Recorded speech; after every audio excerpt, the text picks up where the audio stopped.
Your favorite musicians, exclusive interviews, local artists, all on the LifeSongs podcast. I remember running the board.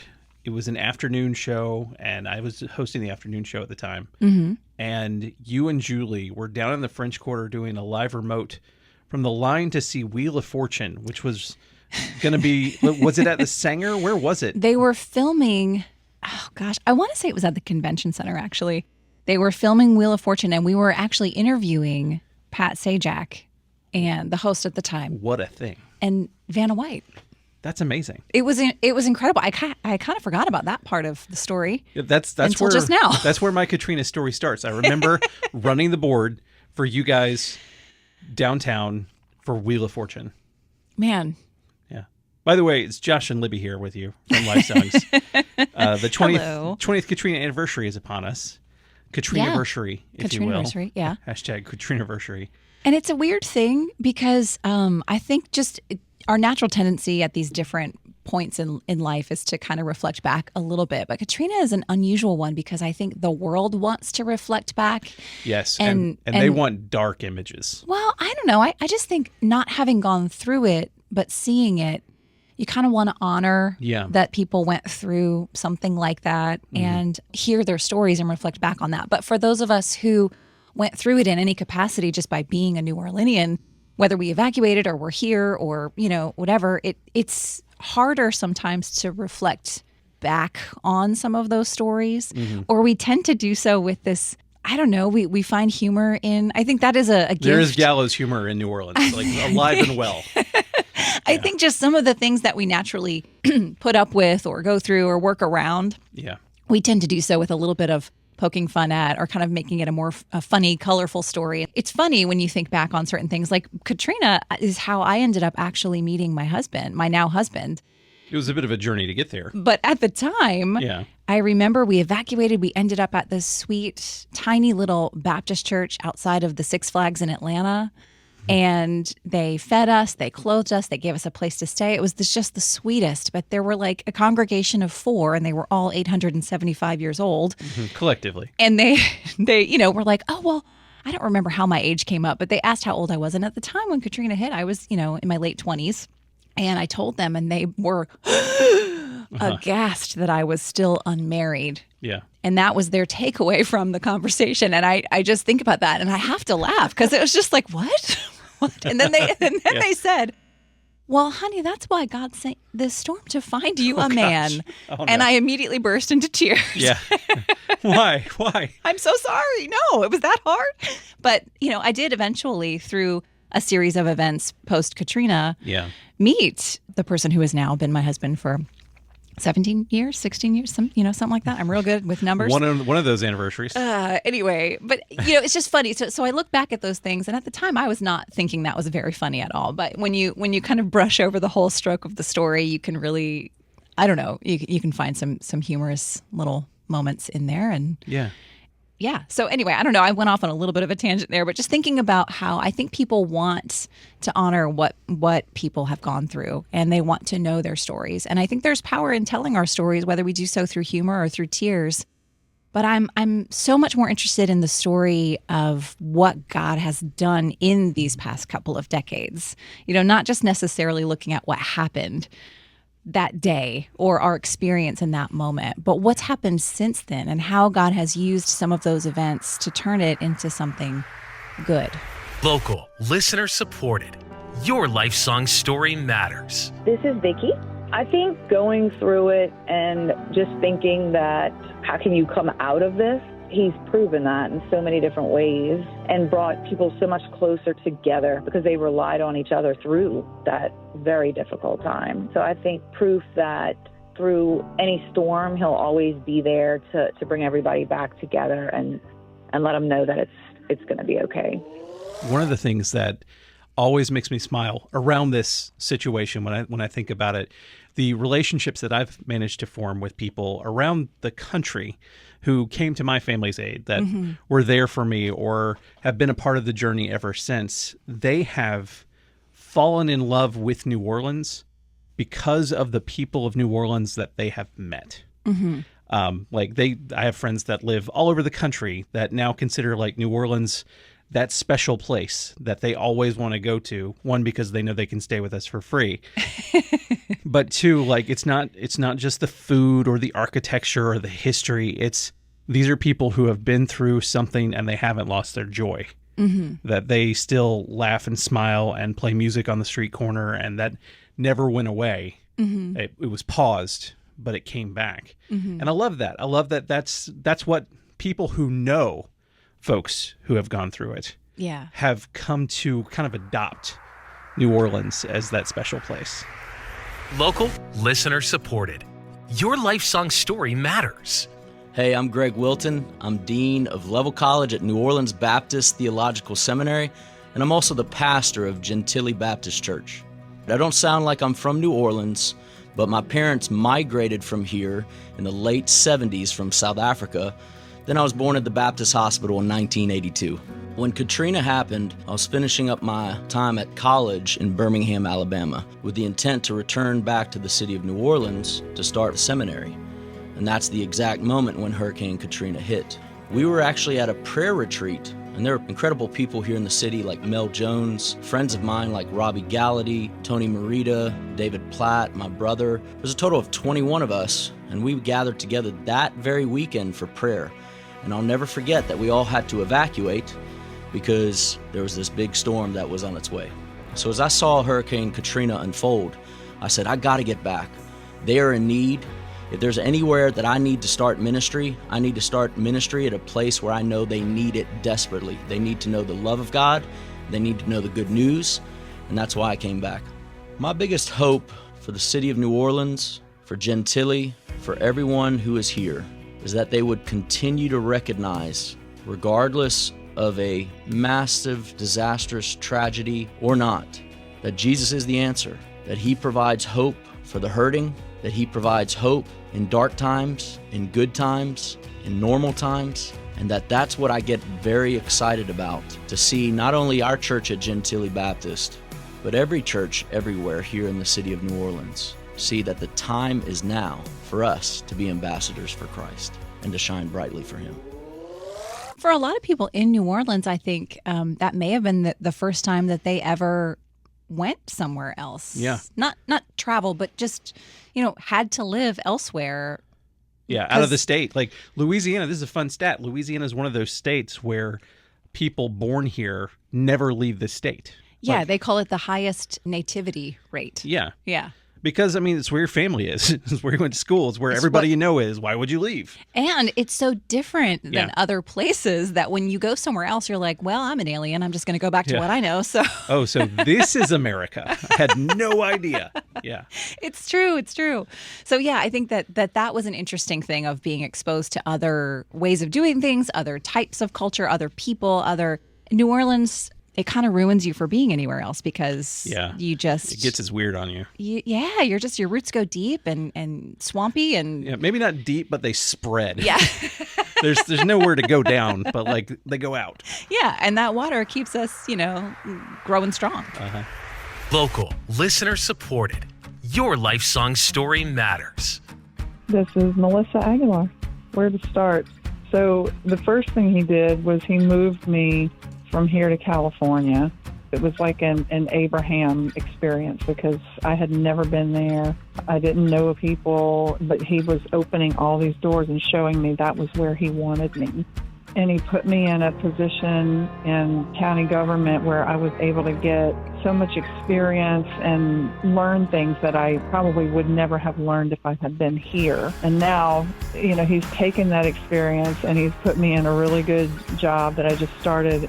I had to go through some other stuff first, but now I'm in this really good job that I qualified for because of the experience I got over there. He sees the whole thing. He knows what He's got for us, and He's going to bring us there if we just trust Him. Thank you, and LifeSongs have been just amazing part of my life, too. I appreciate it. Leaving New Orleans, and I know a lot of people came back or really wanted to come back, but that sense of what New Orleans is and what makes it so special, it is the people. Mm-hmm. And I think everyone kind of got a way to, like you said, your friends or people that you met throughout that who helped in the recovery process, like got a taste of that, got to kind of grasp that in a sense. Yeah. And the people who are from New Orleans who ended up elsewhere, they brought that New Orleans spirit with them where they went, because there's something just so special and undeniable about a person from New Orleans. Yeah. One of my comfort show, the show that I'll put on if I just need some noise on the TV, but I don't really want to pay attention to it, it is Guy Fieri's Diners, Drive-Ins, and Dives. There's like 37 seasons of this show. You'll never run out of background noise. It's always on. Like, I think it's like they've probably got a 24/7 stream of it somewhere. Mm-hmm. And like every other episode, he'll be in some town in like California or New Hampshire or Florida, and the chef or cook at the diner, drive-in, or dive is from New Orleans making New Orleans food. And he's like, I never thought I'd see this here. On Triple D, we have featured just about every type of food you can imagine. But one that we don't do nearly enough, Creole and Cajun. So guess where I'm at? I'm in Los Angeles, California. What did he say? And he's like, this is so good. I'm like, because we're everywhere now. Yeah. We spread. Yeah, it's true. And we took seasoning with us. That is very true. I do remember running into, and you could tell almost when you were elsewhere, when we had evacuated and we were kind of bouncing between places trying to figure out what was next. Atlanta and Nashville and Memphis Houston and Houston. And, and you can kind of just like, you got this like beep, beep, beep, beep, beep, beep, beep, little New Orleans radar where you knew, that I know them, that person, I know they're from New Orleans. Mm-hmm.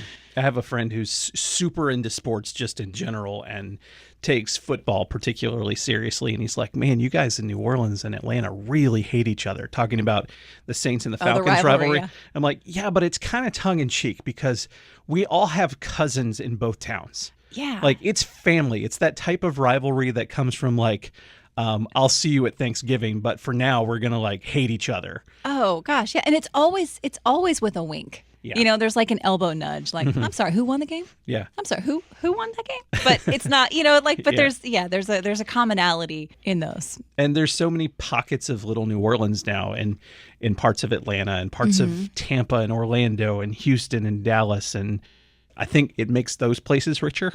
Mm-hmm. And I love that. Yeah. You know? It's special. It really is. Local, listener supported.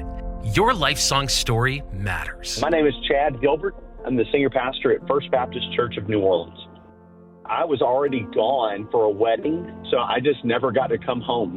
We left with the clothes that we had for the wedding, and then that was it.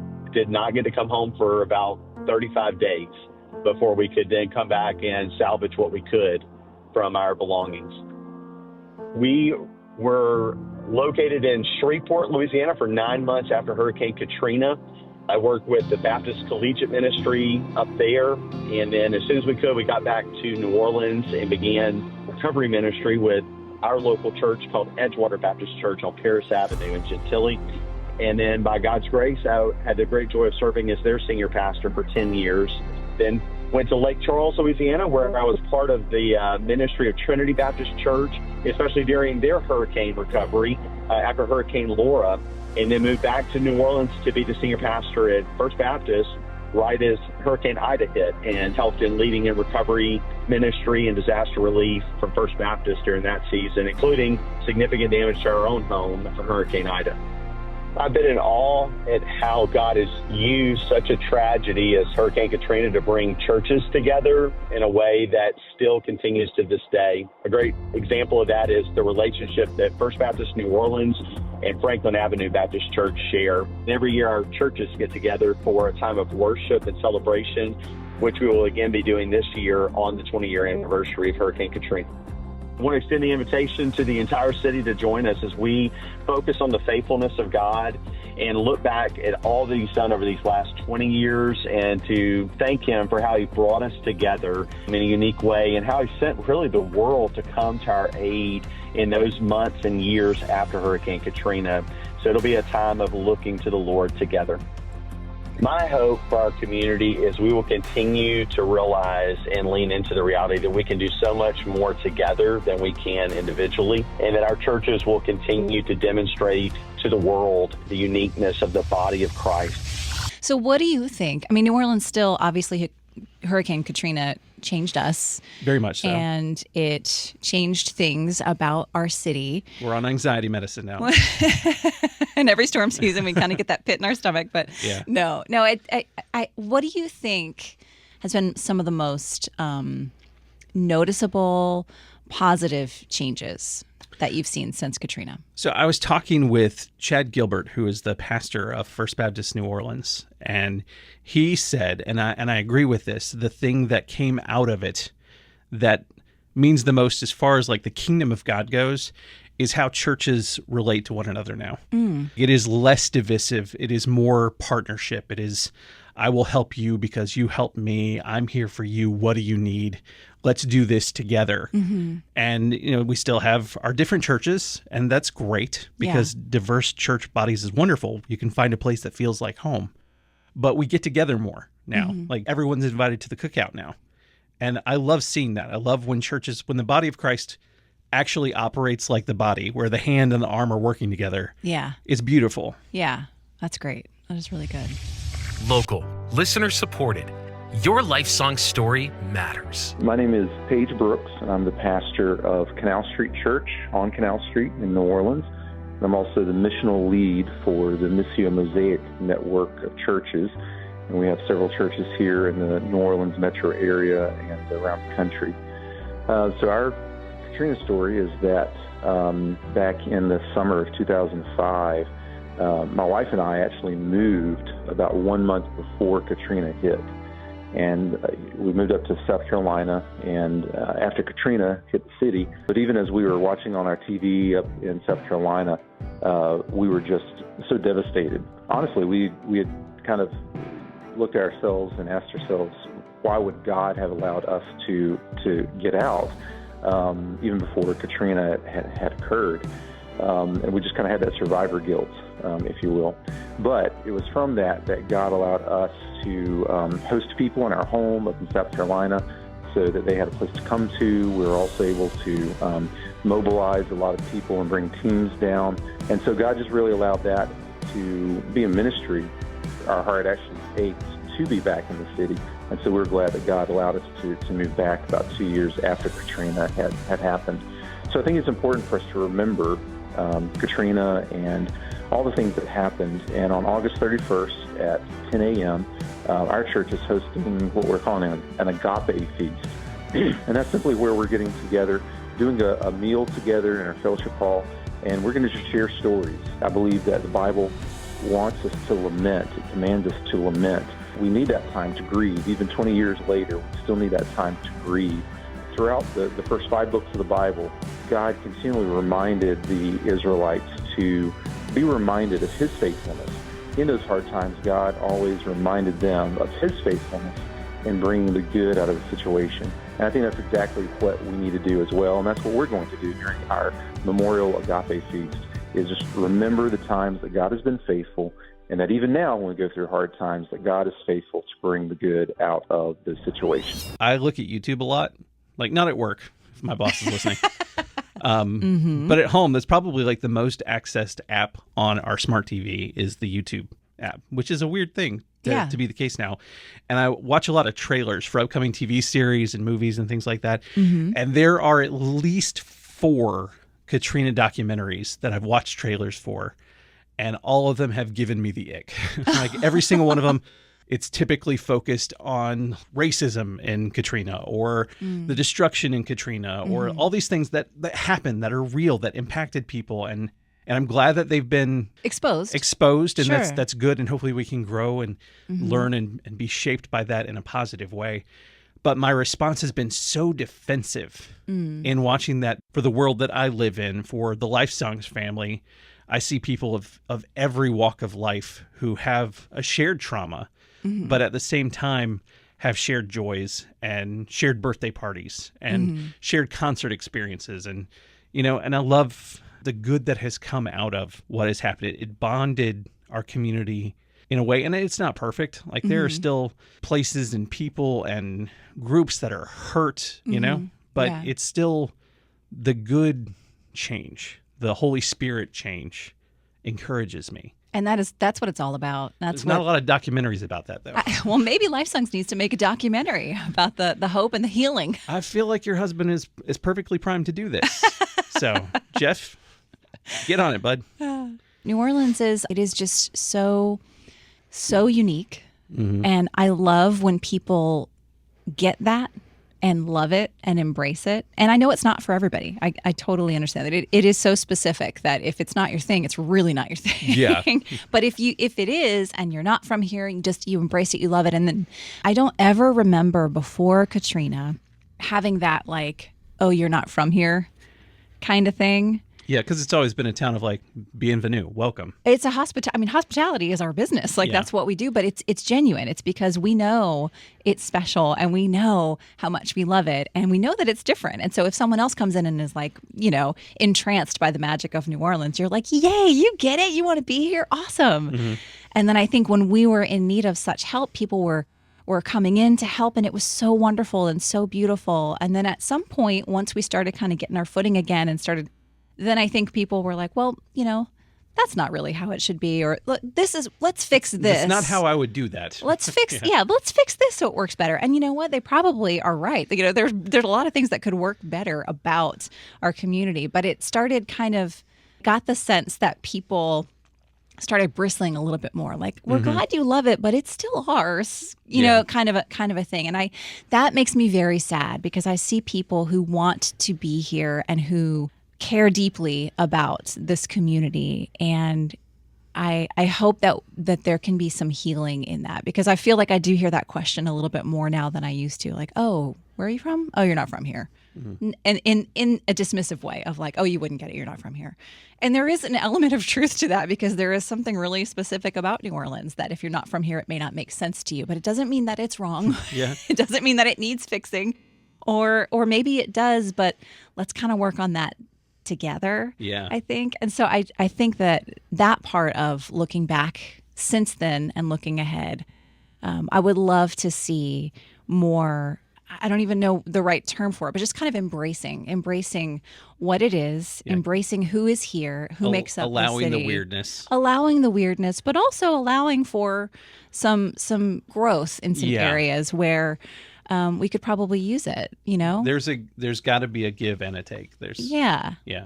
Like I'm all for preservation, but maybe not always at the expense of progress. But but I don't know what the balance to that is. And that's like if someone can't fix their roof because they need to have a shingle made in 1897, that's a problem. Right.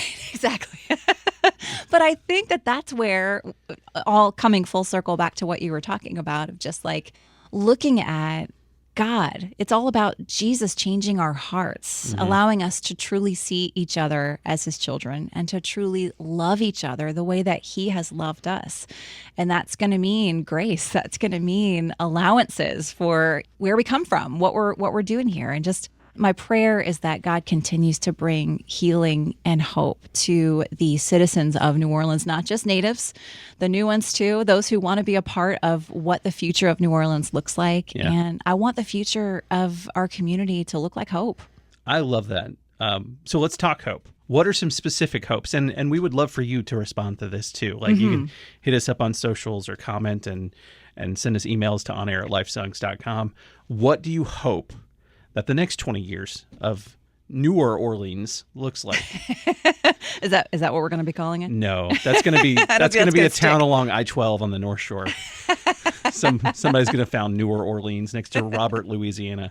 No, but like, what do you hope for? What are some positive things that we could look towards? Well, I think that when we look at sheer functionality, there are some things like sewage and water board that functions, energy infrastructure that functions. Yeah, I'm thinking about potholes, and we're not great at preventative maintenance. That's just not been a strength of ours, I will say. Yeah. So we're more reactionary, and then usually 9 months to 3 years after anyway. So. Right. Yeah. So I think it's going to take thinking ahead and maybe planning a bit more, and maybe trying some things that we've never tried before, being open to that as far as how things function. I want our citizens to feel proud of where they're from and where they're at and love it. The way that we love New Orleans, But to love it well in a sense of making it a safe place for us to be, making it a place that isn't losing people, but gaining generations of New Orleanians to come. That would be beautiful. I would love to see New Orleans redefine the term gentrification. When you think of the word gentrification, it means that somebody moves into a place that's been downtrodden and then makes it so nice that the people who used to live there can no longer afford to live there. I would love to see that change in New Orleans to the point where we make New Orleans a better, more beautiful, more welcoming place, and everyone is still included in that. Yeah. Like, it doesn't price people out. We just decide, hey, let's invest to make this nice for everyone. Everyone included is exactly like my heart. That is what I feel like could define and has defined in some aspects New Orleans. Look at how many different people groups settled here. Look at our food. Look at our music. It is nothing but different types coming together to make something that might look like garbage, but it tastes delicious. To make something that doesn't make sense on a musical scale but sounds amazing. You know, we're a creative, lively, funny, living life out loud kind of people. And when we can do that collectively together, it truly makes something beautiful. I feel like we're seeing part of this already happen in places like Algiers and Tarrytown. And I know they're talking about doing like this big boardwalk over in Bucktown, which I think would be really cool. I know Franklin Avenue Baptist Church is leading the charge in New Orleans East to make it community focused again. And that is beautiful and amazing. I went to school in the East, and I would love to see New Orleans East blossom again into the community it should be, like a vibrant neighborhood of New Orleans. Also, because I want to buy a house someday. But and it's just, that there is hope, and the place you find hope is not in who gets elected. I know we got a big election coming up in the fall. Not going to fix everything. So you just take that off the board. But hope is found when you spend time with Jesus. And we see that with churches growing in leaps and bounds and people finding a relationship with God to become the defining characteristic of who they are. That's where light and hope is going to pour into this community. So let's get behind it. Let's do it. All aboard. Woo woo. Thank you guys for hanging out with me and Lib as we kind of talk about the past and the hope of the future and deal with Katrina. I think the rest of the world needs to know the stories of hope that come from people whose lives have been transformed by Jesus down here. So share your story. Share it on social media. Tell the world. Share it with LifeSongs. And we can't wait to hear those unique and beautiful stories. Local, listener supported. Your LifeSong story matters.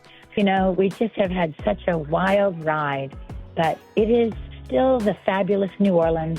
It didn't wash us out into the Gulf, I love LifeSongs. I love having you all as part of my life. I feel like I'm a member of a family, just in the same way that I feel about my church family, that we're doing life together, and it is such a glory to have you all here. Local radio makes such a difference, and I know many communities don't have it. I know many communities don't have Christian radio at all. How wonderful that we have a local Christian station right here, and that we actually know you guys. I mean, we can talk to you and run into you places. It's just wonderful. I'm so blessed to know you all and to have known you all for so very many years. Boardwalks in Jean Lafitte? Or gators in Honey Island? We're all swamp people. You belong here. Uplifting LifeSongs.